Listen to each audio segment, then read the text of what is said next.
Sorry, getting carried away there. This is another unlabeled, completely unmarked, no brand name, no sticker, no anything, no stamp, no logo, solid top, rosewood backed guitar. I look for stuff like this.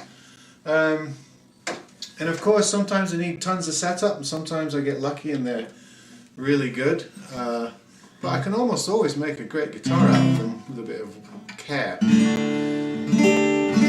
Now this one has a problem that is quite common, and those of you who set up guitars will know what I'm talking about. It had a humped 12th fret or body fret where it joins here.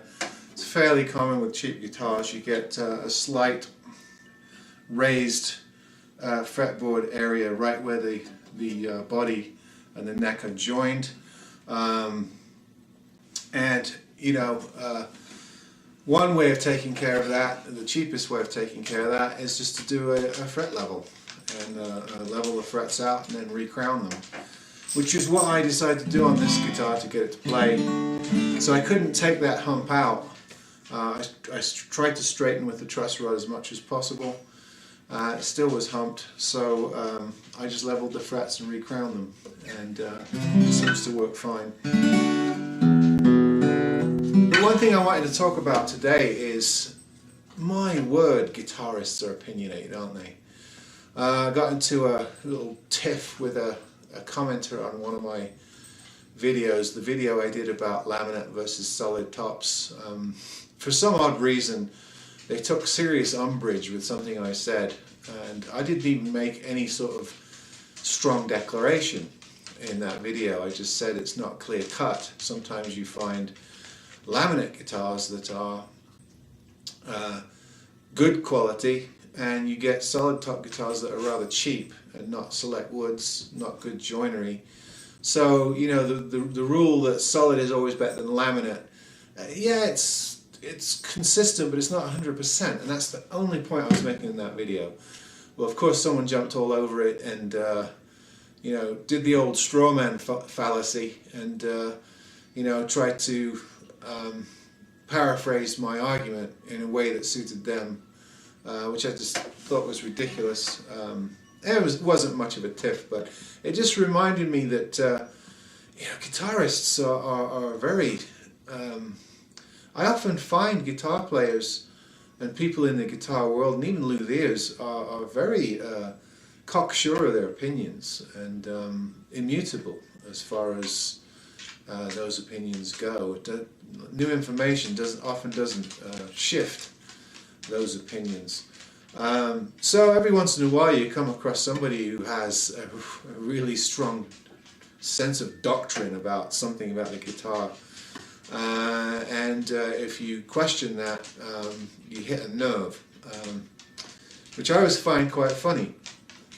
Case in point, I'm not going to name names this time, but I watched a video fairly recently of one of the popular guitar community folk, and in that video they expressed vehemently, doggedly, that it is an absolute no-no to put any sort of oil on a guitar fretboard, and if you do it, you're stupid, and you know, if you dispute my comments, I'll block you.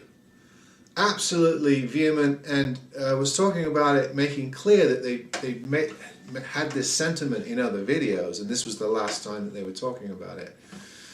And you know, it went through all the typical oil choices that people have for fretboards, saying you shouldn't use any of it, you should only use water, nothing else on a fretboard, you don't need anything else, and that the drying wood problem often found in fretboards can be eradicated just by lubricating with water, not oil.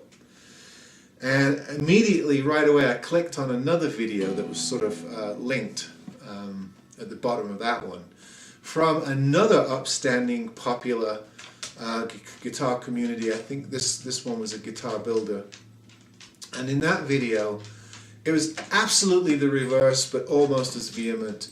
Never put water on on a guitar fretboard. Water does not belong on hardwood. All kinds of things happen if you put water on wood with frets. Always use oil. Every time.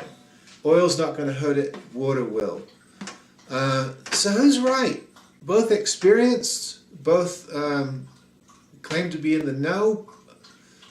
These are strong opinions, and they're fought with such animation almost by these two people.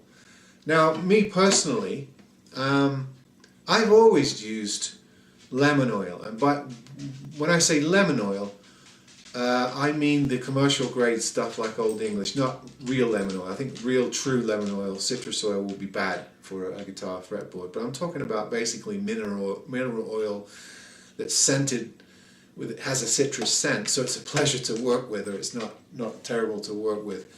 I've been doing it since the mid-90s. No issues, no problems. Now, I don't drench the thing, and I don't leave it on, and I don't apply very, very much at all. And I only apply it if the thing's really, really dried out. Often, my oily rag is enough. I don't need to actually put any oil on. I just use the applicating rag, and it puts the sheen back into the wood. And then 4 or 5 minutes later, I rub it off. Completely rub it off.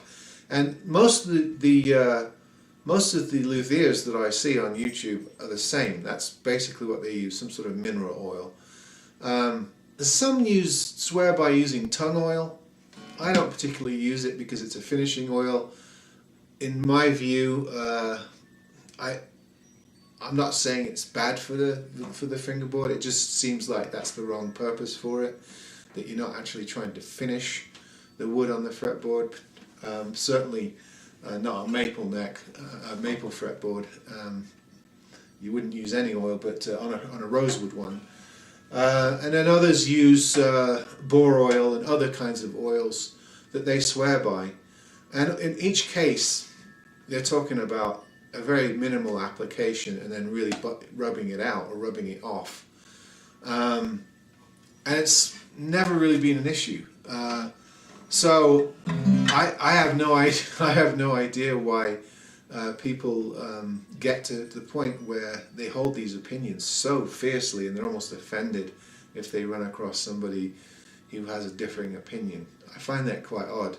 Even in the violin world where I came from, there were some people that swore by mineral oils, and there were other people that used beeswax for fretboards or varnish finishes, polishing varnish finishes. All kinds of opinions. That's just the way it is. You're never going to have 3, 4, 5 guitarists or luthiers or guitar techs agreeing on these things. There's always going to be a bit of play in their ideas of how wood should be treated and maintained or polished. So this is just a video about, just to warn you that you're going to come across some people with some heavily entrenched opinions, and they're going to get irate if you differ with them. Now, some things are set in stone. You don't immerse a guitar in water. Everyone will tell you that, because obviously the water is going to damage definitely the untreated wood on the inside of the guitar. So there are some things that you can say that are absolute.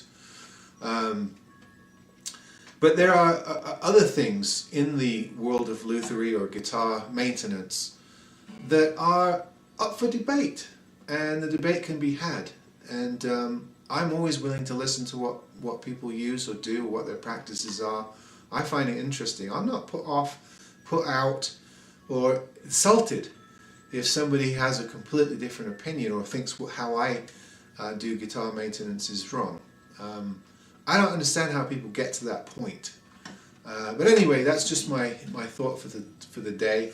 I'm off now to put some oil on this fretboard. I'll see you next time.